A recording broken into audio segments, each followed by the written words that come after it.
ఏవండి ఏవండి అని పిలుస్తున్న సౌజన్య పిలుపుతో బద్ధకంగా ఆవలివోతలతో ఒళ్ళు విరుచుకుంటూ ఏంటే పొద్దున్నే నీ గోల ప్రశావతంగా పడుకోనియవు అంటూ లేస్తూ కసురుకున్నట్లు అన్నాడు శ్రీధర్. ఒళ్ళంతా ఒకటే నొప్పులు, జ్వరంగా ఉందోడి. లేచి నిలబడితే కళ్ళు తిరుగుతున్నాయి. అమ్మా అమ్మా అంటూ మూలుగుతూ చెప్పింది సౌజన్య. రాత్రి బాగానే ఉన్నావు కదే అన్నాడు శ్రీధర్. అవునండి, మధ్యరాత్రి నుండి కాస్త ఆనీజీగానే ఉంది. పడుకుంటే అదే తగ్గిపోతుందిలే అనుకోని అలాగే పడుకున్నానండి. కానీ పొద్దున్నే ఇలా అవుతుందనుకోలేదండి అంది బాధగా. సరే లేచి కాస్త ఓపిక తెచ్చుకుని రెడీ అవ్వు. పిల్లలను కూడా లేపు. ఈలోగా నేను బయటికి వెళ్ళి టిఫిన్ తెస్తాను అన్నాడు శ్రీధర్. ఓపిక తెచ్చుకొని బ్రష్ చేసుకుని వేడి వేడి కాఫీ త్రాగగానే ప్రాణం లేచి వచ్చినట్లయింది. పడుకున్న పిల్లలు అద్విక, ఆద్యలను కూడా నిద్రలేపి రెడీ అయింది సౌజన్య. ఈలోగా శ్రీధర్ టిఫిన్లు తెచ్చాడు. అందరూ తినేసి డోర్ లాక్ చేసి హాస్పిటల్కు బయలుదేరారు. శ్రీధర్కు అమ్మ గుర్తుకొచ్చింది. సౌజీ, అదే అమ్మ ఉండి ఉంటే ఇంత ఇబ్బంది ఉండేది కాదు కదా. అమ్మ పిల్లలను చూసుకునేది. ఇలా చీటికి మాటికి పిల్లలను స్కూల్ మాన్పించాల్సిన అవసరం, ఇంటికి తాళం పెట్టాల్సిన అవసరం ఉండేది కాదు కదా అన్నాడు బాధగా. సౌజన్య ముభావంగా ఉండిపోయింది. పిల్లలిద్దరూ నానమ్మ జ్ఞాపకాలు తలుచుకుంటూ, నానమ్మ నాకు రోజు స్కూలుకు వెళ్ళేటప్పుడు చాక్లెట్ ఇచ్చేది అని అద్విక అంటే, అవును నానమ్మ నాకు కూడా చాక్లెట్ ఇచ్చేది, నైట్ కాగానే బోలెడన్ని స్టోరీస్ చెప్పేది అంది ఆద్య. ఇద్దరూ అలా నానమ్మ గురించిన కబుర్లు చెప్పుకుంటున్నారు. డాడీ, నానమ్మ ఎప్పుడొస్తుంది? ఫోన్ చేయొచ్చుగా డాడీ అంది ఆద్య. చాల్లే నోరముస్తారా, లొడలొడ ఒకటే వాగుడు తల పగిలిపోతుంది అంది సౌజన్య విసుగ్గా. అత్తయ్యకు చిన్న బాబు ఉన్నాడుగా నానా, అందుకే అత్తయ్యకు ఇబ్బంది కావద్దని నానమ్మ వెళ్ళింది. త్వరలోనే వస్తుంది నానా అన్నాడు శ్రీధర్. ఈలోగా హాస్పిటల్ రాగానే అందరూ దిగి హాస్పిటల్లోకి వెళ్లారు. డాక్టర్ అన్ని పరీక్షలు చేసి టైఫాయిడ్ ఫీవర్ అని 15 రోజులు రెగ్యులరుగా మెడిసిన్ వాడితే తగ్గిపోతుందని, కేర్ఫుల్గా ఉండాలని ప్రిస్క్రిప్షన్ రాసి మెడిసిన్ వాడమన్నాడు. అలాగే 3 డేస్కు ఒకసారి బ్లడ్ చెకప్, జనరల్ చెకప్కు హాస్పిటల్కు వచ్చి పోవాలని చెప్పాడు డాక్టర్.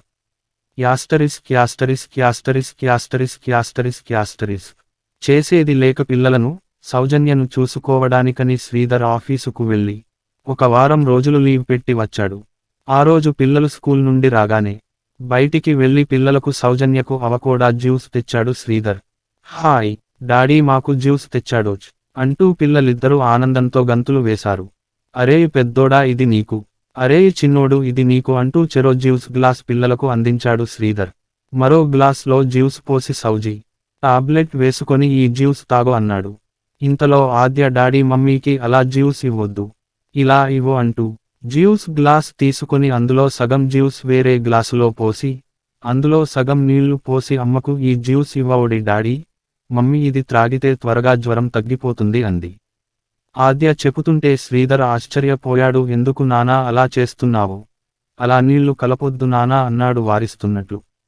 లేదు డాడీ, నానమ్మకు నువ్వు జ్యూస్ తెచ్చినప్పుడల్లా మమ్మీ ఇలాగే చేసేది, ఎప్పుడు సగం నీళ్లు కలిపి ఇచ్చేది. జ్వరం వచ్చిన వాళ్లకు ఇలా నీళ్లు కలిపి ఇస్తేనే త్వరగా తగ్గిపోతుందని మమ్మీ చెప్పింది అంది. కావాలంటే మమ్మీని కూడా అడుగు డాడీ అంది ఆద్య అమాయకంగా. శ్రీధర్కు విషయానికి అర్థం అయింది.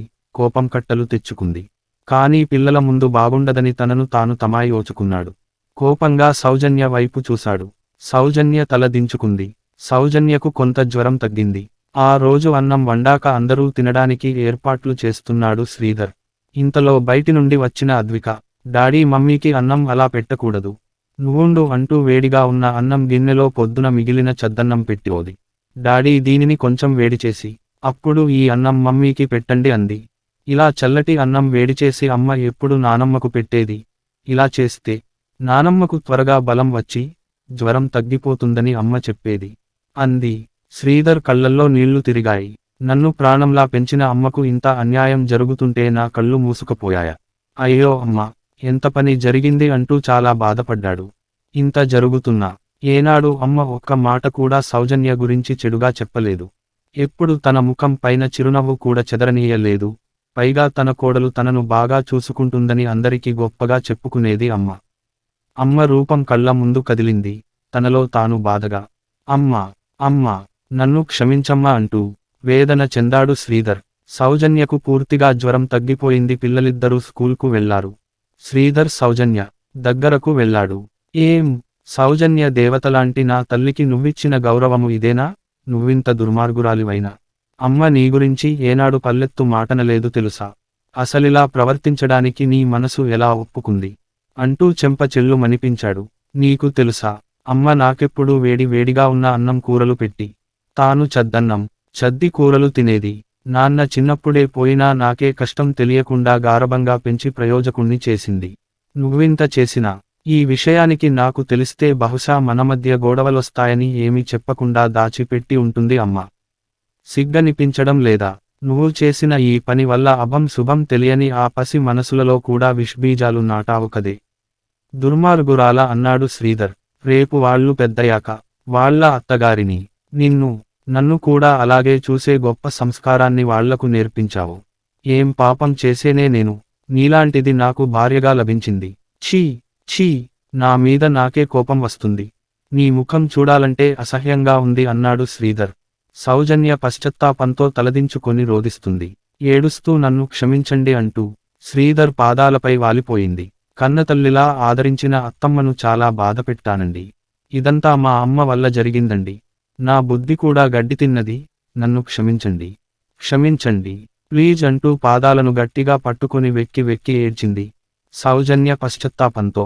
అప్పుడే గుమ్మంలో అడుగుపెట్టిన తల్లిని చూసి, అమ్మా, నువ్వా? మాటమాత్రమైన చెప్పకుండా వచ్చావేంటే? అంటూ ఆశ్చర్యంగా అడిగాడు శ్రీధర్. ఏం లేదురా, నిన్న పక్కింటి రాణి పిన్ని ఫోన్ చేసిందిరా. కోడలుకు ఆరోగ్యం బాగా లేదని చెప్పింది. కాలు నిలవలేదురా, అందుకే ఉన్న పళనా బయలుదేరి వచ్చాను అంది అమ్మ. అత్తమ్మ నన్ను క్షమించండి, నేనెంత మూర్ఖంగా ప్రవర్తించినా. నాకు జ్వరం అని తెలియగానే వచ్చారు అంటూ గట్టిగా వాటేసుకుని ఏడ్చింది సౌజన్య. పిచ్చిపిల్ల, మీరంతా ఎవరే? మీకోసం కాకుంటే ఎవరి కోసం వస్తానే? అంది అమ్మ. అత్తమ్మ, నేను మీకు చాలా అన్యాయం చేశాను, నన్ను ఆ దేవుసు కూడా క్షమించడు, నన్ను మన్నించంచోడి అత్తమ్మ అంటూ పాదాలకు నమస్కరించింది సౌజన్య. అంతా విన్నానమ్మా, ఇప్పటికైనా అర్థం చెజుకున్నావు. ఆది చాలు, పశ్చాత్తాపానికి మించిన శిక్ష లేదు అంది అమ్మ. లేదమ్మా, అది ఈ ఇంట్లో ఉండటానికి వీల్లేదు. దాని ముఖం చూస్తే పాపం తగులుతుంది అన్నాడు కోపంగా శ్రీధర్. వద్దు నానా, అలా అనొద్దు. చిన్న పిల్లారా, తెలియక చేసిందిలే. అమ్మ చెబుతుందిగా, ఇక వదిలేయి. మళ్ళీ ఈ విషయానికి మాట్లాడవో నామీద ఒట్టే అంది అమ్మ. అత్తమ్మ, మీ మంచి మనసు తెలుసుకోలేకపోయాను, నన్ను క్షమించండి అత్తమ్మ అంటూ గట్టిగా చుట్టేసుకొని బోరుమని ఏడ్చింది సౌజన్య. చాల్లేమ్మా, పిల్లలు వచ్చే వేలయింది. ఇదంతా వాళ్లకు తెలియకూడదు. పద, పిల్లలకు వేడి వేడిగా పకోడీ చేద్దాం అంటూ ఇంట్లోకి దారి తీసింది అమ్మ. పరిస్థితులేవైనా అమ్మ ఎప్పుడు పిల్లల మంచే కోరుకుంటుంది. అమ్మ మనసంటే ఇదేనేమో అని మనసులో అనుకున్నాడు శ్రీధర్.